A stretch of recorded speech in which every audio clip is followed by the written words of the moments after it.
Islam to every corner of the world. But let's go back. Okay, those are some tangents. But going back from those top 10, 3 of them, not one, not from the who knows a rough estimate of the number of companions in the Prophet's life, like total, like number of companions, the widest circle. Obviously, we start off small and it's growing. Prophet dies. Basically, Arabia is Muslim. How many people, like roughly? You guys know? Just a rough number. Like, is it 1,000 Muslims? Is it 1,000,000? How many companions? It's like the widest circle.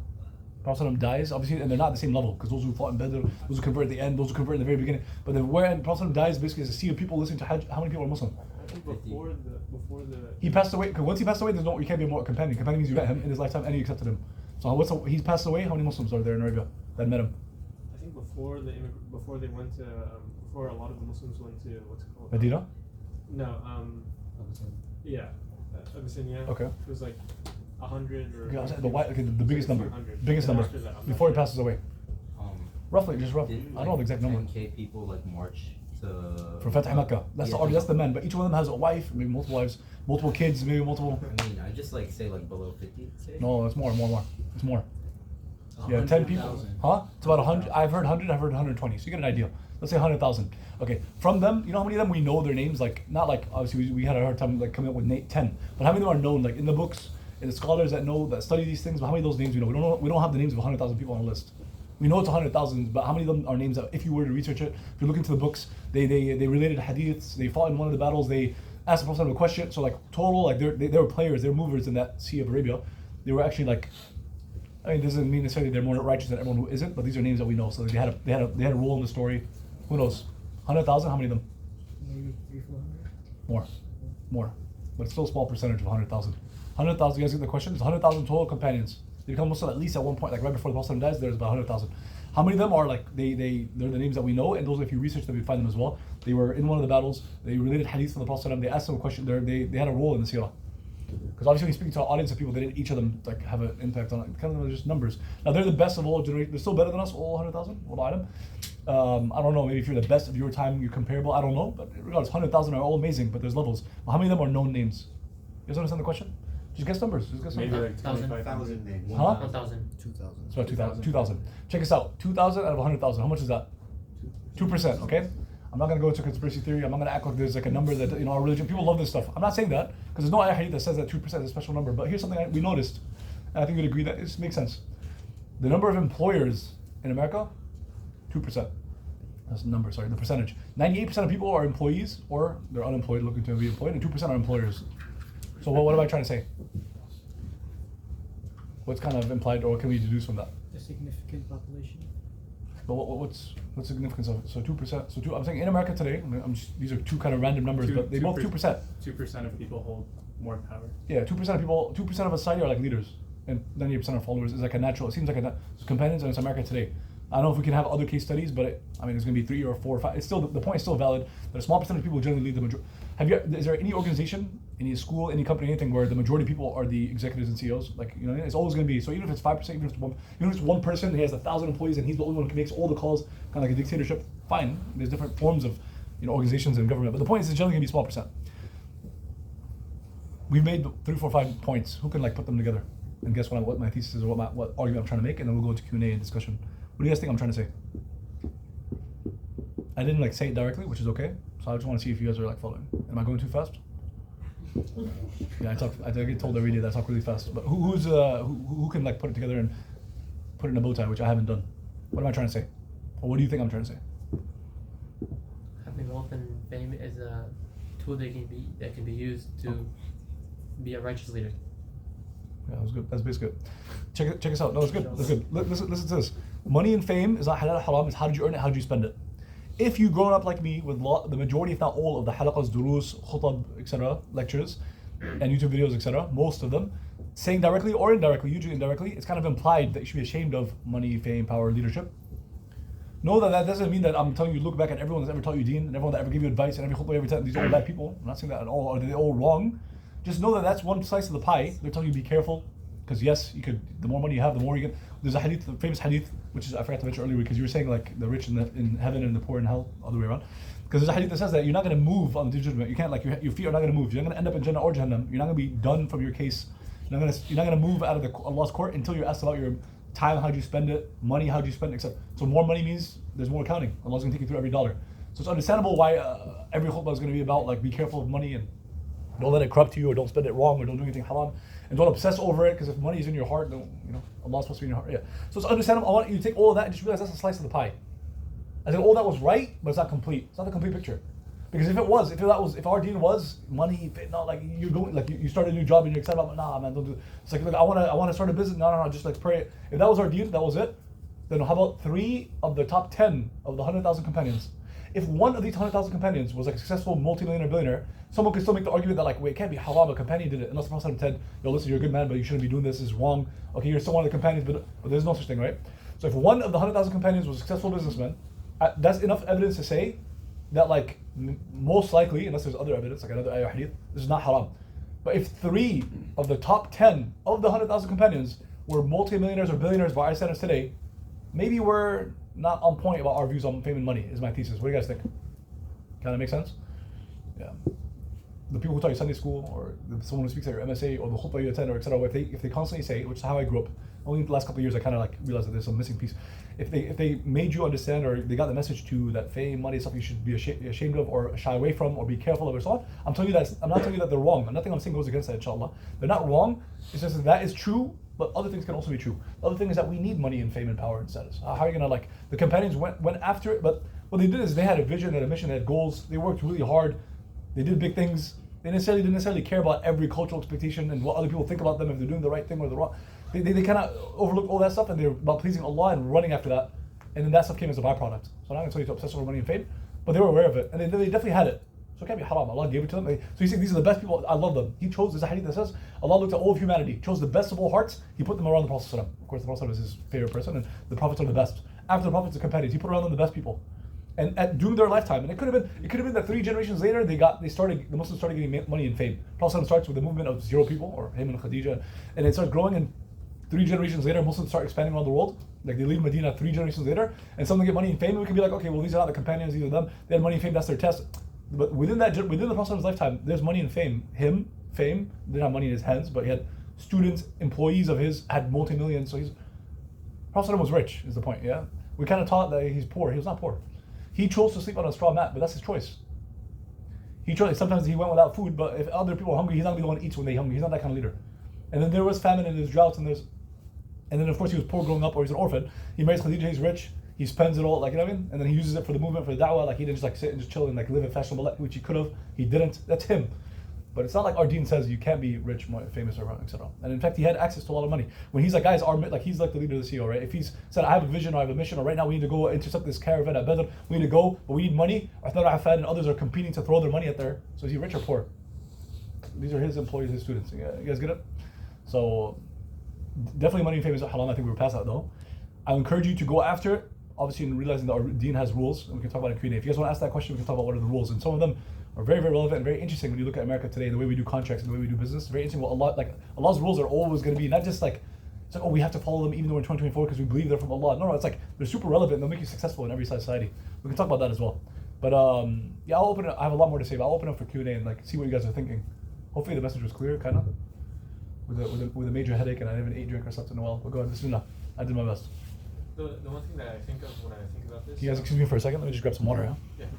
The one thing that I think of when I think about this is recently there was like an event about Palestine, and one of the things they were talking about is the idea of like abolition and. Is there more water, or that's it? So not a big deal, but like I would like to. Yeah, I'll fill up the griddle. Yeah. And so. Appreciate you guys. And so the thing that they were talking about is this idea that we grew up with this idea that like at least in like capitalism, there's this very strong idea that the best thing you could do is like climb the ladder. The most important thing and your value as a human being is money. Do we believe that as Muslims? No. No, and hopefully I didn't say that at all. Go Yeah. ahead. And Good so, point. Great point. But the thing is, what's important is to realize as you grow older, if you really want to like take on these issues in the world, you like dismantle these issues. Excellent. You have to realize that as you come into positions of power and things like that, as you come across wealth that you may not have had anything close to as a child, things like that, what's important is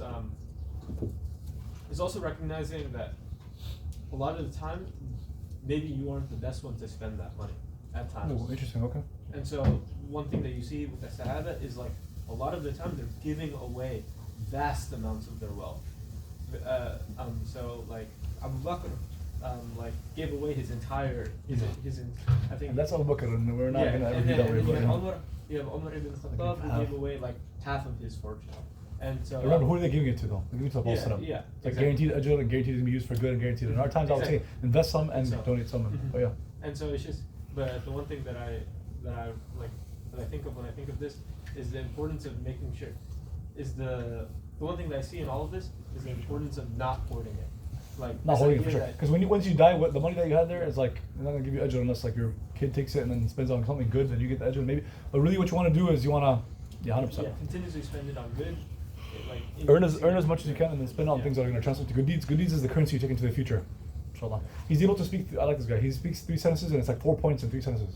I sometimes speak for like 30 minutes with only 1 point, but I need to work, I need to learn from you, mashallah. You made a lot of good points, I'm trying to respond, but like, I agree with all of it. Okay, I was going to transition, this is good. I didn't mention Palestine directly, maybe I said it indirectly, but check this out.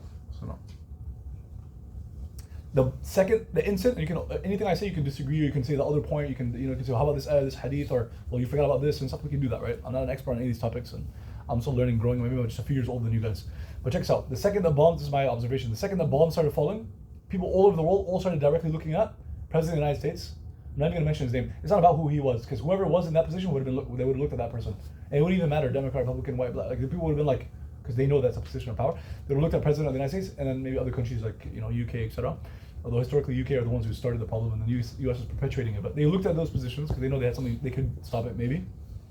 And then also Muslims and non-Muslims around the world directly looked at what right away. Bombs started falling. They started looking at who? Heads of Muslim countries, heads of Arab countries.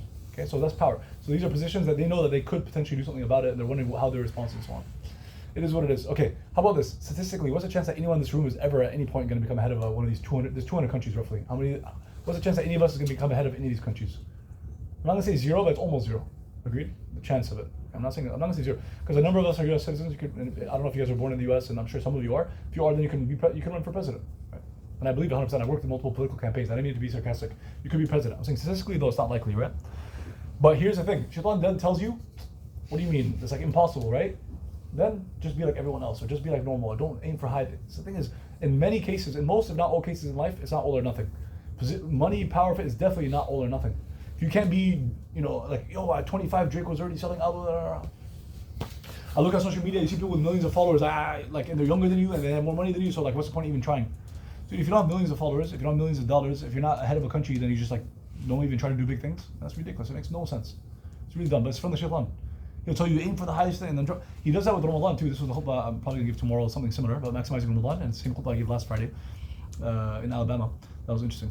I went from Philadelphia the Thursday night, and the Friday I was in Alabama. That was like, whoa, that's America. Like, dude, this is Philly is like big city, small town. It's like black, white. It's hilarious. But anyways, I love traveling. Alhamdulillah, and it's nice. America's like multiple countries in one. It's very interesting. I'm always fascinated by like people and culture and stuff. But I went on a tangent. What was I saying? What were we saying? It's not all or nothing. Yeah, shaitan, this is what he does. Before Ramadan, he tells you this Ramadan, you're gonna change your entire life. Yes or no? He told me. Did he tell you guys? Yeah. This is the Ramadan. You're gonna change everything. Listen, is it? Are there people? We know stories of the companions, and we know people in our times. So it is a thing that there can be a certain moment or an event or something happens to someone or decision they make, and they really become like a whole different person. But that's not the majority case, and it's not required in our deen. And not even every companion did that. So just chill out. It can be from the shaitan. He'll tell you this Ramadan is the time you're going to quit vaping and smoking. I hope none of you guys do this, but if you do, we all struggle with different things. If someone is, let's say, drinking, smoking, and vaping, like let's say weed, vaping, and alcohol every once in a while or regularly, whatever, before Ramadan, whether they're Muslim or, let's say this is a guy, a college guy that has a girlfriend, right? So that's already 4 sins. And he cheats on some of his studies, and give me some more examples. He yells at his parents, and he, whatever, okay, 5, 6 like major to minor, I don't know if those are all major sins, but 6 sins, right? This one, he doesn't pray, it's already 8, so you guys get the point. I'm trying to add something else that's realistic, because this is, there's a college students that do all these things, right? This is not even crazy, like, this is just normal, like there's a slice of the campus here that do all these things, and may Allah forgive and guide us all. But the shaitan will come to this person, if let's say they're Muslim, and they know Ramadan's coming, he'll say, this is Ramadan, you're going to change all these things. Why would the shaitan tell you to aim so high and something so good? That's a lot of good deeds if you break any of these things. Why would shaitan tell you, this is the Ramadan, you're going to change all this? It's a higher barrier to entry. Yeah. And If you, you if you can't don't- pass that over. You feel guilty, you feel bad, you feel ashamed, like why next Ramadan I try to our religion doesn't say listen, this is okay, I like this. This past year, like last year, Allah gave me this amazing opportunity that I was the first time and only time so far. I don't know about the future. I was full-time employed at a masjid. So I've been involved in masjid my whole life. I've always been alhamdulillah MSAs and volunteering and masjids and da'wah, non-profit, all this stuff. But I never like had a job full-time at a masjid. I was the assistant imam, etc. It was this past year. It was in Omaha, Nebraska, which was not what I expected, but it was a beautiful experience. And I was speaking to a lot of, it was a big, nice, fancy masjid that non-Muslims visited all the time. So I'm regularly speaking to them about Islam, one-on-ones, the basics. But I know something that I realized, like, well, Muslims need to hear this, because it came to me while talking to them. And they would regularly ask questions like, is it true you guys can't smoke? High school, college kids, is it true you can't smoke? Is it true you can't, you can't, and I'm all saying like, no, and I don't like be like, nah, you can do whatever you want. Like, I don't do that. The deen, this is why, this is how come. I try to persuade them. And they can see that there's good reasons for all these things, alhamdulillah. And I tell them, this is what it is. But I started realizing something, that's what people are more commonly, Muslims and non-Muslims, I deal with youth. They're more likely to regularly ask questions like, can I vape, can I not vape? Versus like, tell me about Allah and tell me the Prophet. That's more likely. But what's way more important? It's from the Shalom, right? That's way more important. So then I started saying this to non-Muslims, and I realized even Muslims need to know this. And I also felt better after realizing this. I started telling them, listen, our religion has a list of rules, and people all over the world know this. Islam is known for that we have rules, because especially in our times now, even religions that had rules back in the day, today it's like there's pockets of Christian, pockets of Jew, but most of the world kind of believes like just do whatever you want, right? But Muslims, or at least a segment of Muslims, do believe that there are rules, we should follow them. So our religion is known for this, and we're not going to act like it doesn't. It's actually one of the beautiful things about deen, we have rules, because that's how human beings need that discipline, right? I told them, there's a list of rules, but there is no rule that says that unless you're following all the rules, you're going to hell. Shall I repeat it? Our religion has a list of rules. They're all there for a reason. They're all good for us. God gave us rules because He loves us. He's not there to hurt.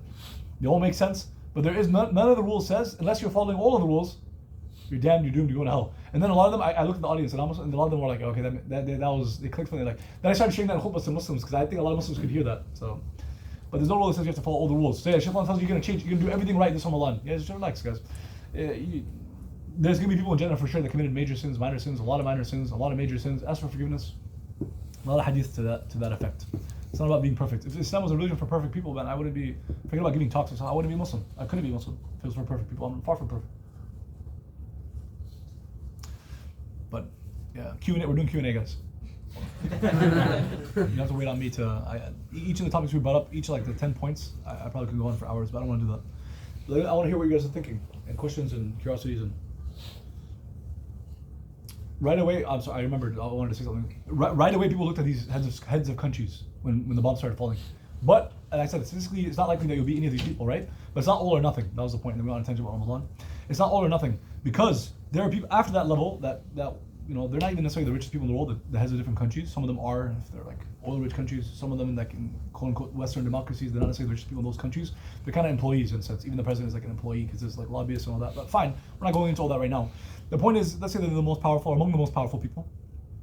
It's a concentration of power, what it is, because there's a bunch of powerful people around them, but like that person has a voice and a face, so they're definitely powerful.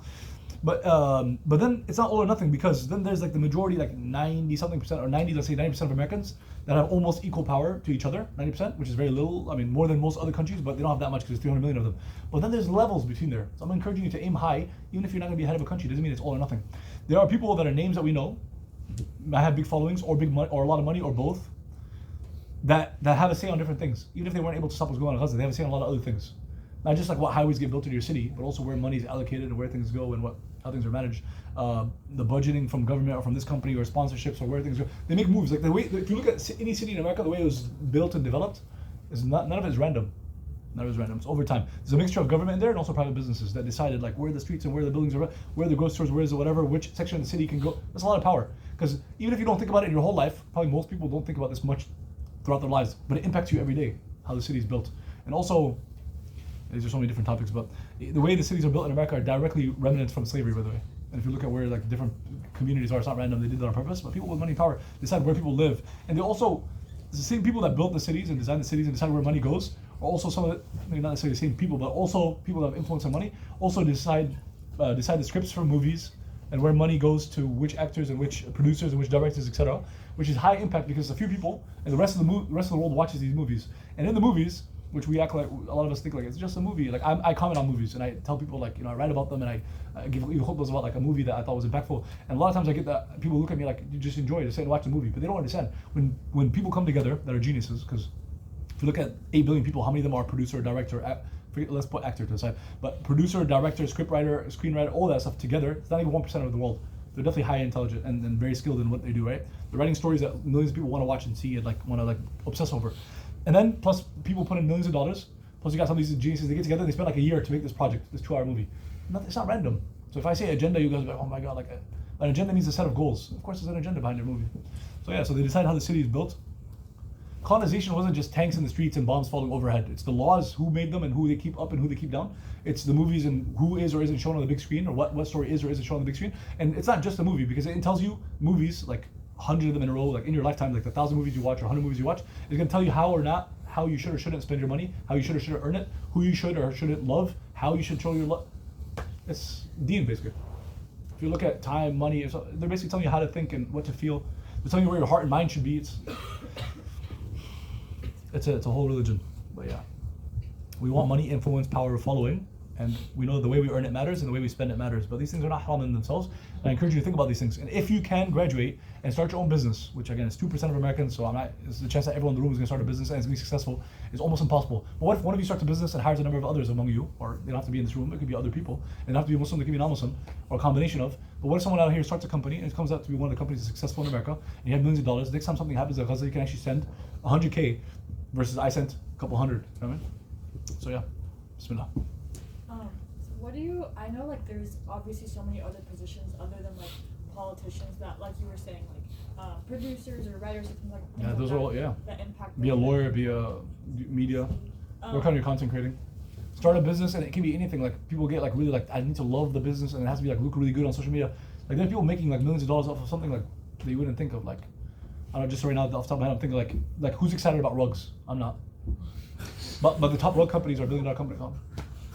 So I'm not saying that like money is the only thing, but I'm saying like it's not wrong to think about money because you need it because you want to spend it on good things. Some of us need to. I know you because a few years ago I was in college and undergrad. Maybe there's one person in the room, but majority of you I think like me, growing up like money is. Am I wrong? Did you guys grow up like money is like not like haram, but it's like kind of like stuff like if you talk about it at home, you might be get if you're like people gonna think like you can have the idea that the person has a lot of money, they're not like the religious person, right? This is the top companion, so it's not correct. There's reasons where that idea comes from. And if you look at the world today, you look at Pakistan, Egypt, and other Muslim majority countries, the powerful rich, with some exceptions, that run the country and so on, they're not really God-fearing for the most part. And then the poor and the masses or stuff are generally righteous and so on, with some, but like maybe a third of them are righteous. The richest, like 1 out of the 100 are righteous.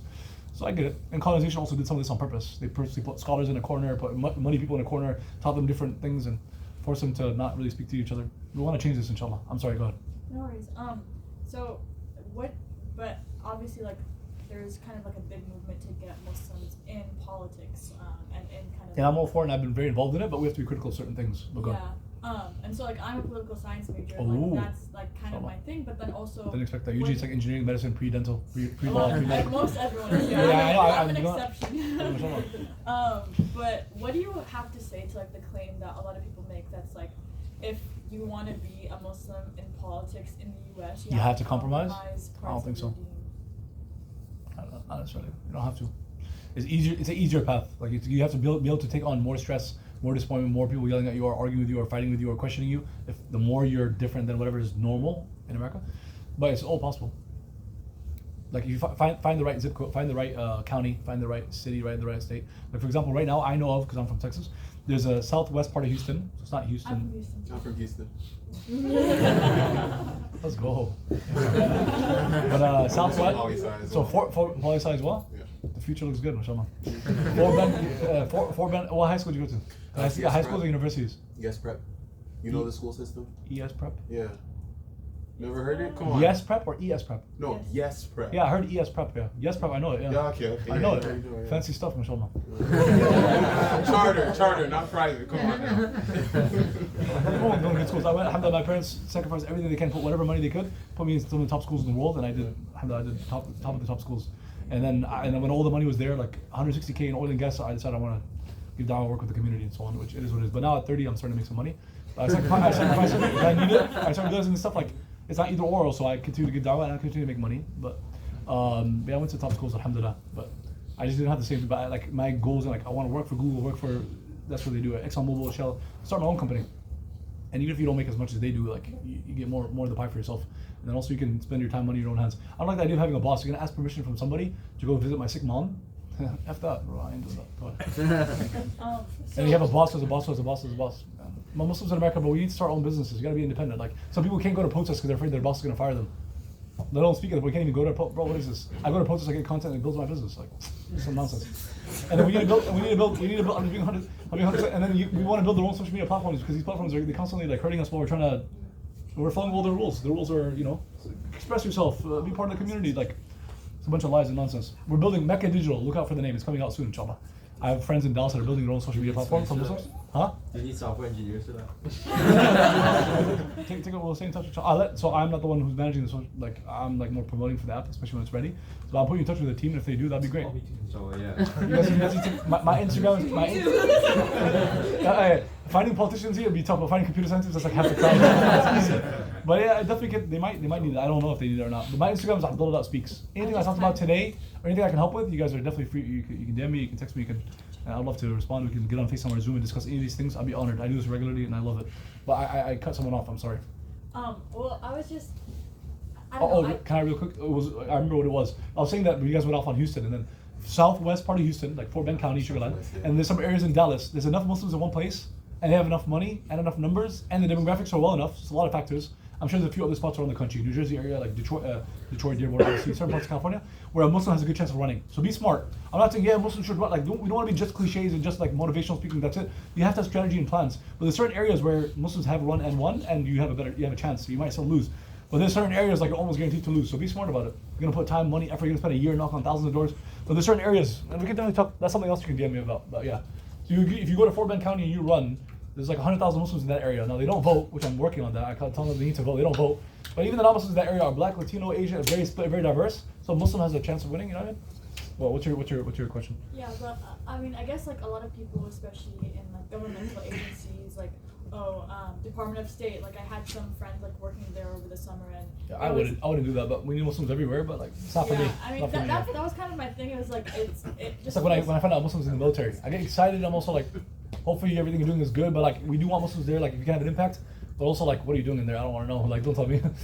Yeah, I mean, I knew someone who was like, I've had conversations who was like stories. Syrian, and he was like working in there, and he was like, things that I saw in there were like absolutely insane. Yeah, that's not for me. That's not for me. Like, I don't know. And then people are like, well, there has to be some people who are like, I guess, like have to take one for the team in order like to be strategic and get a foot in the door. But I don't know, like, I can't. How it still feels like compromising. Yeah, okay, but check this out. Okay, you're asking a good question. I don't have like a one-word answer that's going to solve that problem. Like, I got to change America with a word I say, right? Or any speech I give. But you said Secretary, you gave that as an example, right? Department is, okay, but that's not the only way to... What if I like the grassroots, like you just knock on doors and get people to vote for you for this local position, and then you go to another, and then you work up. It's a harder...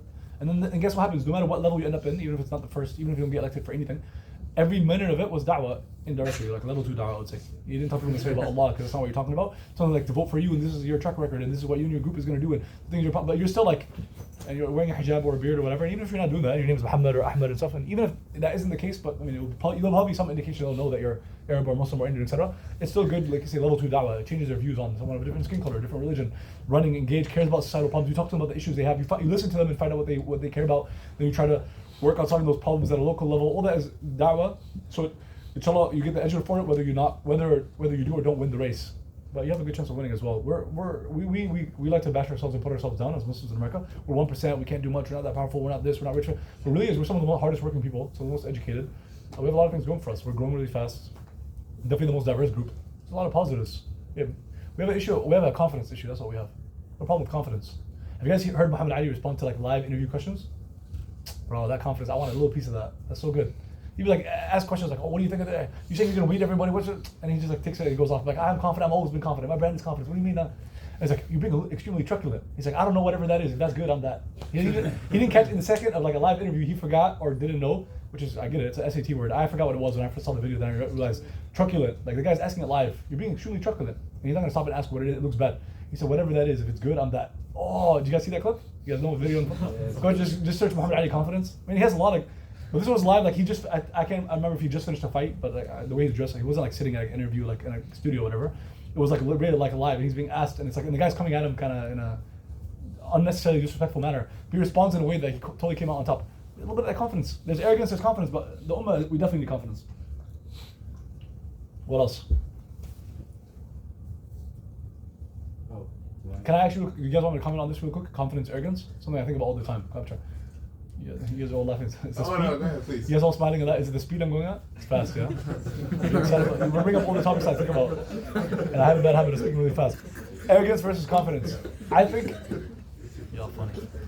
I get it. Confidence, I sometimes watch my own videos and I'm like, whoa, what? Is that fast? But whenever I watch videos, I watch it 1.52 times the speed. I'm just like, I get bored. I can't sit at one place, I need to move around. So I was talking fast before that, but that definitely didn't help. And I get bored. I need like constant like.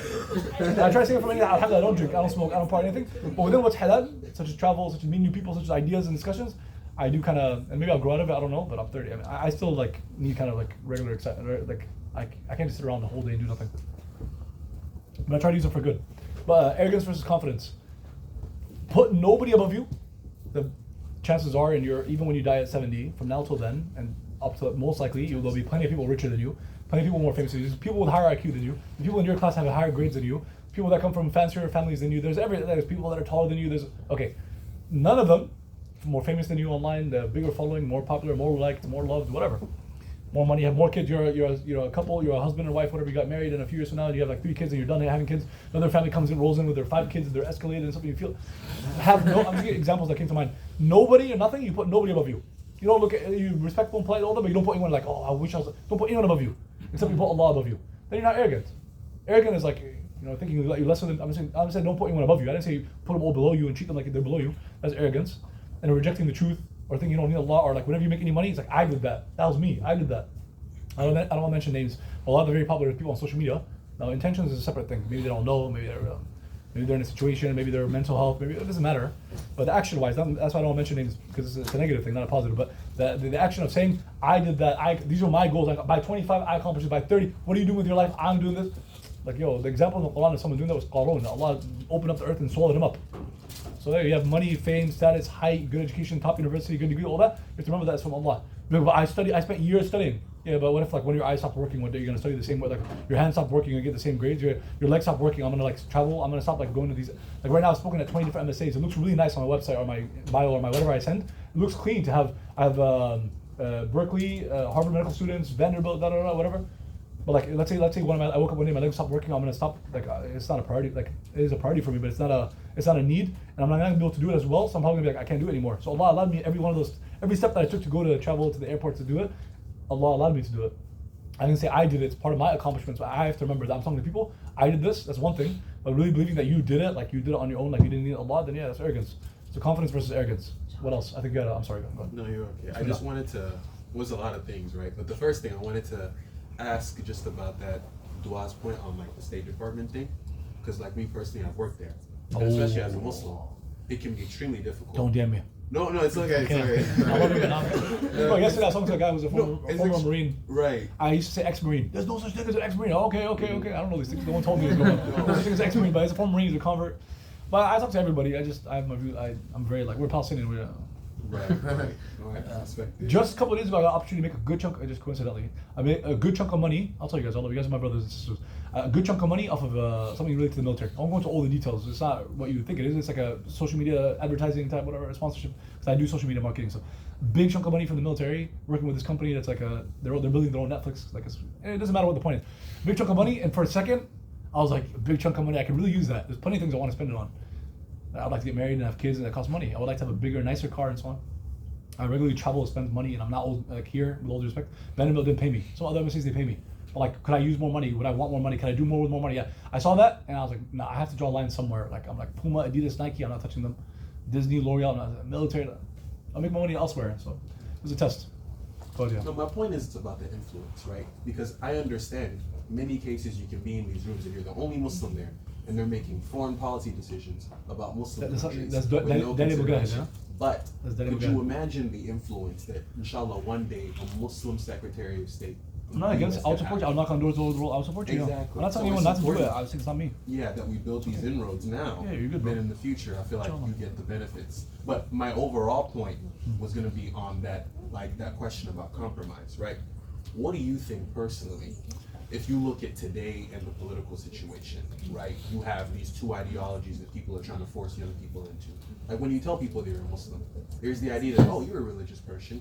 you should have conservative beliefs. You should have principles that are based on tradition and structure. We're not At the Democrats same or time- Republicans. We're gonna build our own party. We're gonna build our own third space. We're gonna have our own views. Inshallah, and a good chunk of America will follow us. Okay. Black, Latino, Asian immigrant, and a good chunk of white people, and basically majority of America, if they realized our views on social stuff and economic stuff and political stuff and religion and faith and family, all that, if it was really presented properly, and a number of people are doing that, but it's a number of people. It's a big country, and inshallah it's growing because where are your parents from? Ghana. The majority of us here are not like African American. The majority is everything else: Arab, Indian, immigrant, etc., African, Latino, etc. So we are relatively new to America. Not really that. Like we keep saying we're new. We're not really. It's been a couple of generations, but African Americans have been there much longer. But we're kind of the new kids on the block.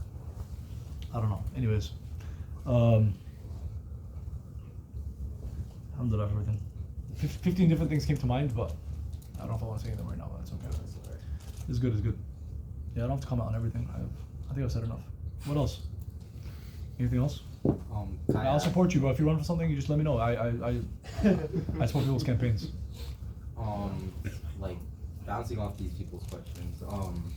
So like I'm doing software, engineering. Yes, sir. Yeah. Or My brother too is younger than me. He does that. I do marketing, sales. He does software. I think these are the two best areas to make money. Either you're making the device, the technology, the app, the software, the whatever, or you're marketing, selling it. Like Steve Jobs. Get the point, right? He coded it, and he like sold it. Or I think those are the best ways to make money. But go ahead.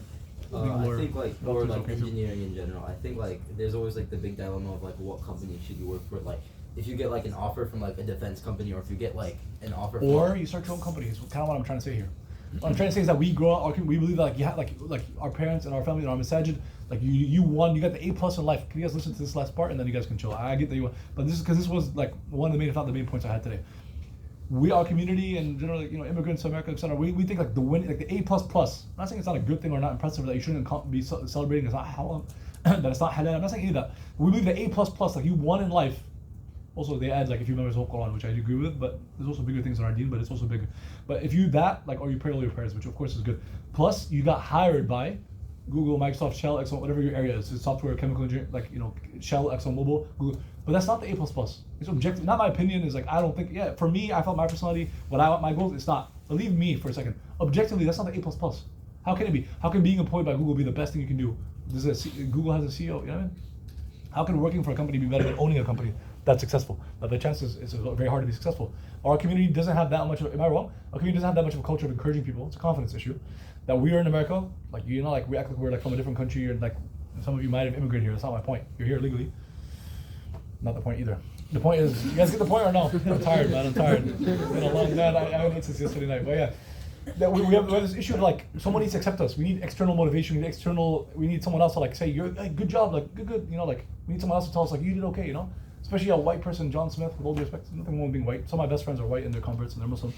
But like we have this idea that they need to tell us like you did good. Like here's your degree. We hire you for a job, guys. We pay them money to get their degree, and then you go to then you exchange that degree to get a job with them. When they pay you 100K, which is alhamdulillah, they're taking $1 million if they're giving you 100K, which is also not wrong. And if you have a company, that's what you're gonna do. You're not gonna pay your employee more than they make for you. Like it doesn't make sense. Why would you hire them then? So they give you 100K salary, you made them 100 to somewhere between 100 and a million. Probably not 101. Why would they hire? That's a waste of their time and effort to even hire you. You probably make them 150, 200 million. Does it make sense or no? Panel?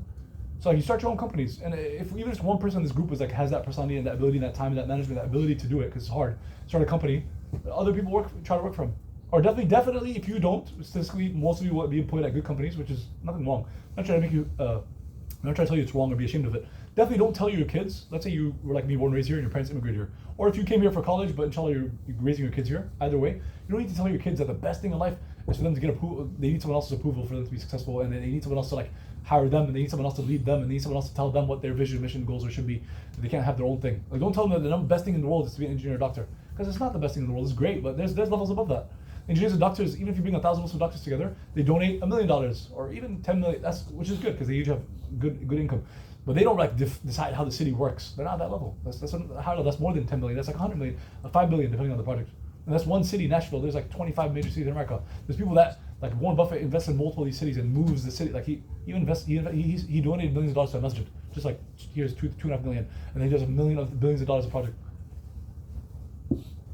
I was in West Omaha for this past year. I was at Imam Masjid, which is where Warren Buffett lived. West Omaha is like one of the richest areas in America. I saw like rich people, like wealthy people in a whole area in one like billionaires all in one area, multiple billionaires and many millionaires in one area. It's interesting. I was just studying them and just seeing like the way they think about certain things, the way they do. Some things that are haram in terms of those businesses, the financial stuff, the insurance. I mean, insurance is not necessarily haram, but certain things, the banking, all that's not for me. But then I saw other things that I thought was interesting. But I wish our community was. We're not too far. I think within a generation or two, we will be like impacting the country, inshallah. We already are in some industries, but anyways, inshallah. There's maybe a couple of billionaires. There's about 3,000 billionaires in the world, about 2,000 in America, something like that. So we can check the numbers. And then like, I think maybe 3, 4, 5 are Muslim in America. It'd be nice to have a few more. We want the Elon Musks, the Mark Zuckerbergs, which I'm not saying they're the best examples. Mark Zuckerberg is a criminal, but Mark Zuckerberg, Elon Musk, Steve Jobs, etc. Jeff Bezos. Who am I missing? Anyways, these guys, Warren Buffett. We want those people have a good impact on America and by definition the rest of the world. We want them to be also we want them to be Muslims. So even if it takes another couple of generations, that's what we want. And in some ways, I would rather be that person. No, I think I would rather be that person than head of a country. I'd rather be Elon Musk, not be him. I don't want his good deeds, bad deeds, and so on. But I want the kind of influence power that he has. I'd rather be him. I think than be like Biden. I think I'd pick. If right now I had to choose between living the life of Biden or Elon Musk, I'd pick Elon Musk. He has more freedom. As a president, like every day, they build your schedule. They tell you what your schedule is the whole day. You got to go through it. And how much decision do you really have versus you kind of like a puppet? Kind of. Elon Musk, there's rules and there's laws and I'm sure there's people, up his butt all the time. But like he can, to some extent, no one's telling him what to tweet. He clearly has his own personality on social. So I'd rather be a little more freedom. And why? Not just because we're gonna die. We're gonna stand in front of Allah. It doesn't matter how much money, fame, freedom, happiness you have in this life. Like it's not the most important thing. I know you're taught like your happiness is everything. No, it's not. There's more important things. I'd rather be him because a little bit more freedom means I can give more da'wah and I can impact more people. Inshallah, get more ajr. But someone could say, well, I want to be president, that's more power, and I can help more people. I don't know. In my lifetime, I haven't seen a president really do that much. But, the one thing that you mentioned this idea of a confidence issue. And so do you agree? You guys agree or disagree? I totally agree. Yeah. And the one thing, this is... But wait, real quick. Yeah. That includes us. Like I'm saying, the ummah has a confidence issue, that's us. Mm-hmm. We can be more confident. Yeah. If you're doing the wrong thing, you should have no confidence. Be ashamed of yourself. Allah will forgive you, inshallah. And that's part of it. That's a sign that you're not a Muslim. If you're ashamed of when you do something bad and you feel good when you do something good, that's a sign that you're a believer, not just a Muslim. So alhamdulillah, you feel bad, you do something wrong, that's a sign that you're a believer. Because there's people that do 10 times worse than what you did, they don't feel anything. Okay, you're a sign of a believer. They feel good about. But. And so I'm from like the DC metro area. Oh really? And so I was there like 3 times in the last 3 months. Yeah, and so there's a lot, especially at like the ICNA conventions there. I'll be there in May, inshallah. This is a conversation that comes up, and it has been coming up more recently, especially at like for the high school level. Like a lot of speakers will have started talking about this more recently, at least in my lifetime. And it's just this idea that like a lot of our parents, because they're immigrants, they come in with this is one of the opinions that was offered, that I've heard, that I tend to agree with, is that they come into this country and they're like, well, it's not my country, so why would I get involved?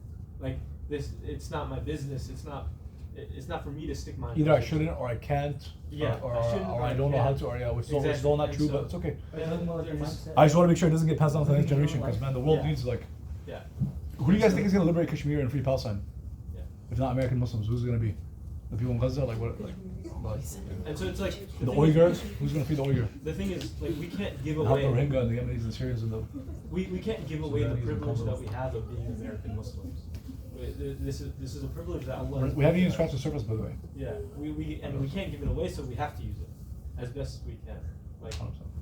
yeah. Are you an executive with the MSA or no? You have a position with the MSA? No, I'm gonna say it right now. Really? Yeah. I feel like the MSA, is it just me? I feel like the MSA would miss out. They're missing out, no? Didn't apply. VP right here. He's definitely not take a Maybe he's like me. I've been in with the MSA technically since I was a kid. You might be like, that's impossible. How are you the MSA? Because I grew up in a college town where the MSA was really like the Muslim community, and my dad was like involved. So I basically grew up with MSAs my whole life, and then definitely when I was a freshman, you can imagine like the things I've been thinking about. Like this, I've been thinking about this since I was a kid. So I was very involved with multiple MSAs, and then after I graduated, I spoke at different MSAs, but I never had a position at any MSA. Which kind of also relates with the Biden Musk thing I just said. I like to be like more like a free agent. But you need to. You're gonna DM me or no? You're gonna text me? I feel like there's a number of things we can talk about. Also, where are you from? Like my parents, or where? Parents. Oh, parents are from Bangladesh. Bangladesh. Okay. I can see it. You're from Nashville? You're from Nashville? No. No. I was born in Maryland. You were born in? Maryland, right next to DC. Oh, you just said so. Yeah. One of the best things, my favorite things in life so far, one of my highlights, I spoke at Howard University. That was so nice. Because I'm from Texas, and like there are like things that I don't consider controversial, but like a lot of people, like it's very tough to talk about certain things. And so there, the things that when I gave the speech that I wanted to just like go off, Palestine, all this stuff like slavery, history, ecology, they're all like already believe that, already know that. I'm like, whoa, that's refreshing. It's nice. It's a HBCU, Howard University, and it's mostly African American and very like social justice and all that. So that was nice, alhamdulillah. But it's not what I'm. But Tennessee and Vanderbilt is probably more what I'm used to. I went to A&M, U of H, and then I regularly speak at other universities. What else, guys? How can I provide value in any way, inshallah? Can I do one thing so I don't forget? It's related to this money thing. If you or anyone you know ever has an idea, like you're like, oh, I see a thing in society, like there could be an app that can fix this. Even if you can't code the app.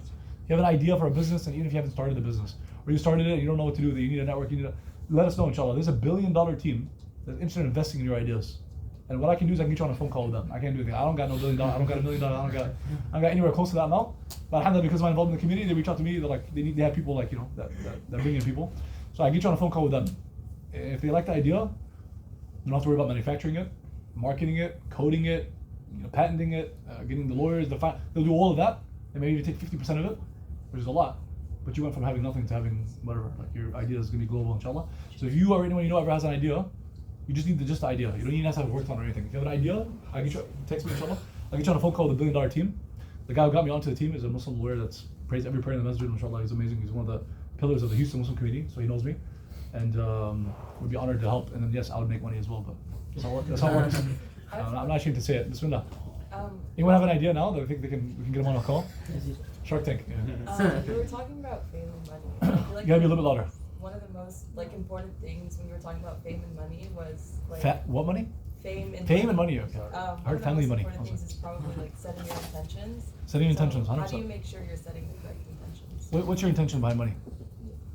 When I make one? Do you want money or you don't want money? Yeah. Why? Why do you want it? Give me something. Give me like 3-4 things you would spend it on. Well, Palestine. So why do you? So that's your intention, right? Yeah. Now, is there a chance that you had a different intention, but this is what you said because it sounds better? That's not my business. That's why Allah judges, not me. But let's say someone's intention, I want to make more money to give to Gaza.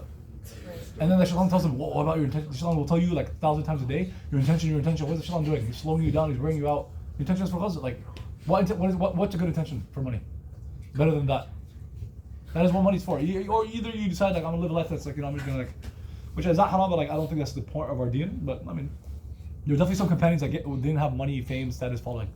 There's definitely prophets that didn't have following, money, fame, status, etc. Well, status is Allah. You get the point. They didn't like Musa had a whole nation. Prophet Muhammad definitely had ups and downs, but at the end of it, when he died, he had Arabia, and his students took it to the rest of the world. So he definitely had prestige, money, fame, status, etc. There was definitely plenty of prophets that had no following, no fame. So we can't say it's wrong or it's bad or it's un-Islamic to not have those things or not to work towards them.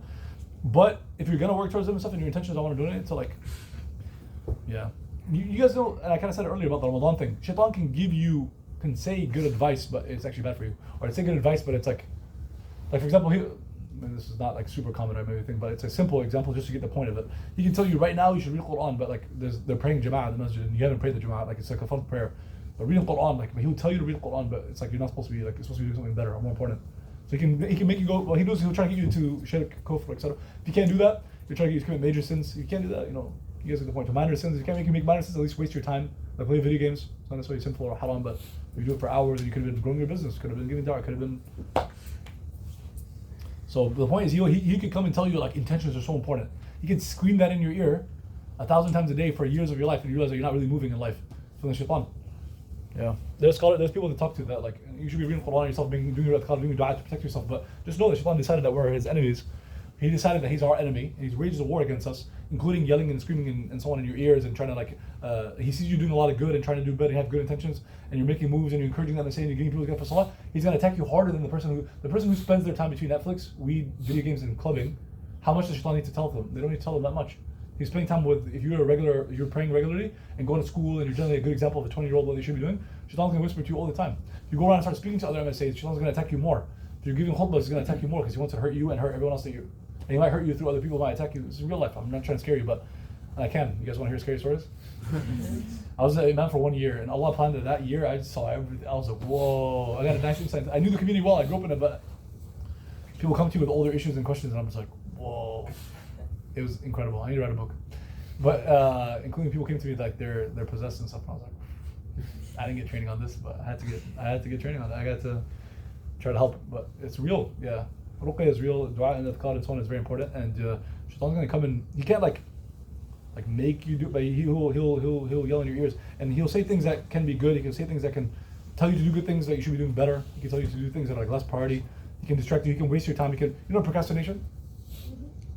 That's from the Shaitan. If he knows you're gonna do something good and you have good intentions, you're gonna do good things, which you can get good deeds for, he'll make you procrastinate it. If he can't make you do sins, you know what I mean? Does that make sense? He's working on you at like these levels. But yeah. How do you suggest that like we as Muslims, and maybe some Muslims that come back from more disadvantaged backgrounds, work within the system in place here to like build that confidence and build those businesses and autonomy that you like talk so much about? That is there honestly it's a goal for many. It's a good question. Where are your parents from? Kurdistan. Iraq. I was not too far. I was gonna guess Syria, but like I love Syria. Not too far, but yeah, because you're Kurdish. Okay, guess what? The Muslim lawyer I guess laugh. You guys laugh a lot. I like that you guys laugh a lot, but I'm sometimes surprised about what you guys laughing at. I don't know. But you guys are just very after Tawrih vibes, yeah? Alhamdulillah. No, this is good. The weather is nice too. I mean, this could have been outdoors. I would have voted for this to be outdoors if it was possible, but it is a nice area. But like the weather right now, because in Texas the weather is not always like, or usually not this good. But the Muslim lawyer that I was just telling you about, who brought me to $1 billion team and said he connected us to ideas and etc. He's a Kurdish Iraqi lawyer. He's one of the pillars of the Houston community, and he's have you guys heard of Hakim Olajuwon? Hakim Olajuwon, top 10 scorers in the history of the NBA. He's his brother-in-law. So. Yeah. But anyways, that's neither here or there. Remind me again the question. Yeah. Just in front of how can you build confidence? Yeah, but like how can you work within the system and especially from disadvantaged backgrounds? We're not gonna work within the system. We're trying to create our own system. But anyways, the short answer, because it's not a one-word answer. Short answer is, but it's a meaningful, inshallah, short answer. Have a coach, mentor, teacher. Because if I told you right now, if I like someone could write a book, there's books written on what you should do. Like the answer to your question is books, not read book. I'm saying there's books written to answer that question, to even try to answer it. Okay, the short answer to reading all those books right now is if you have a teacher, coach, mentor that's already been doing it, like they can just tell you what to do, in a sense. Like it's not that simple, but it is kind of that simple.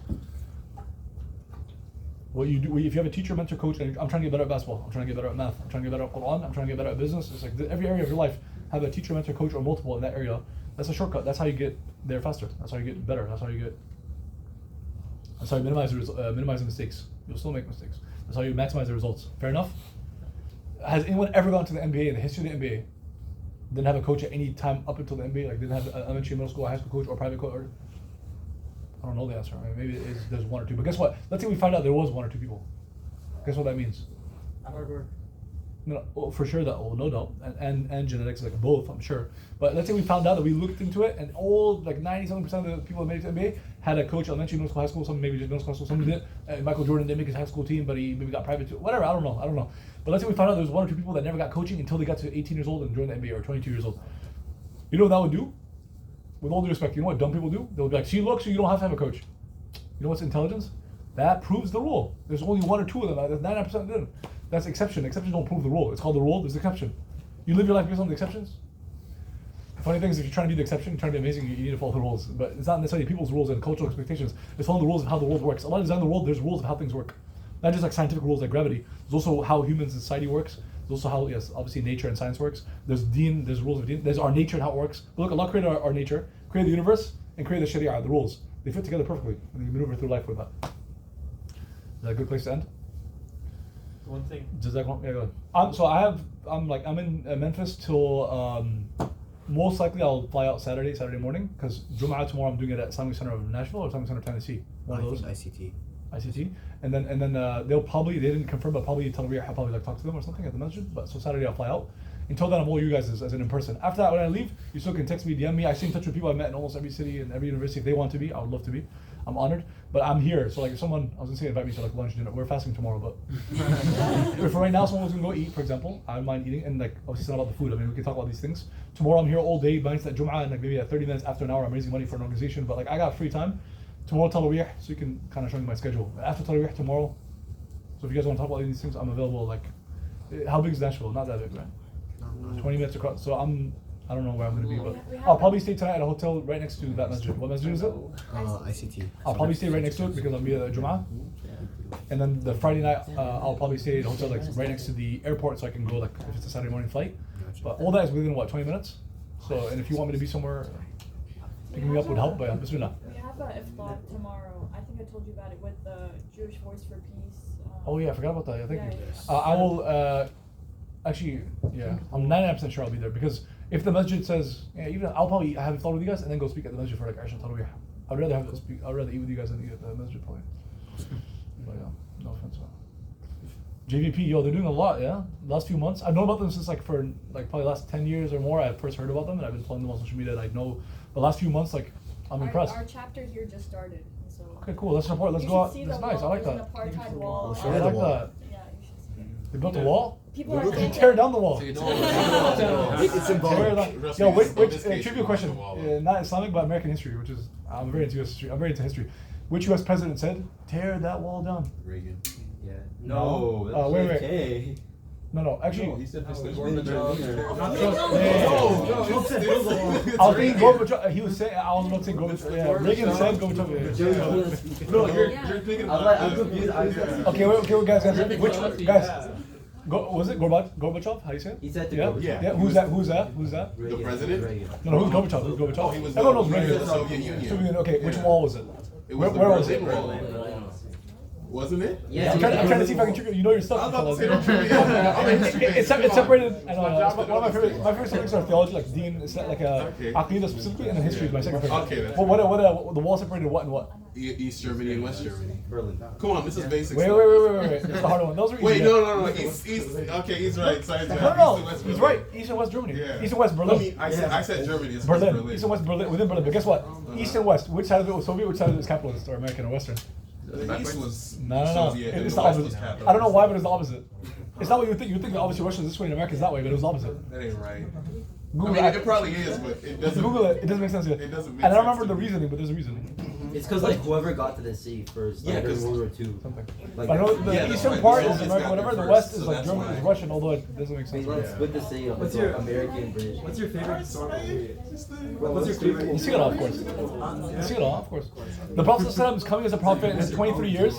The Prophet ﷺ, you can divide, you can or should really, as a Muslim, you divide human history. I don't think that's I actually. can see you. What? I think East I was what? Berlin. I think East Berlin Okay. was. I don't know why I thought so, but okay. I believe you. I didn't Google it, but I remember remembering that from high school. I took a few history. So we need to get But to the yeah, other it side. made more sense for it to be east-west. Honestly, man. Like north, South Korea, and Vietnam was. It made sense. Like the north was China. And We everything. split the sea up into like America, Yeah, same thing. British, You can turn it off. Whose phone is it? Yeah. I appreciate it. The That's Russians your don't life of the follow prophet. us. That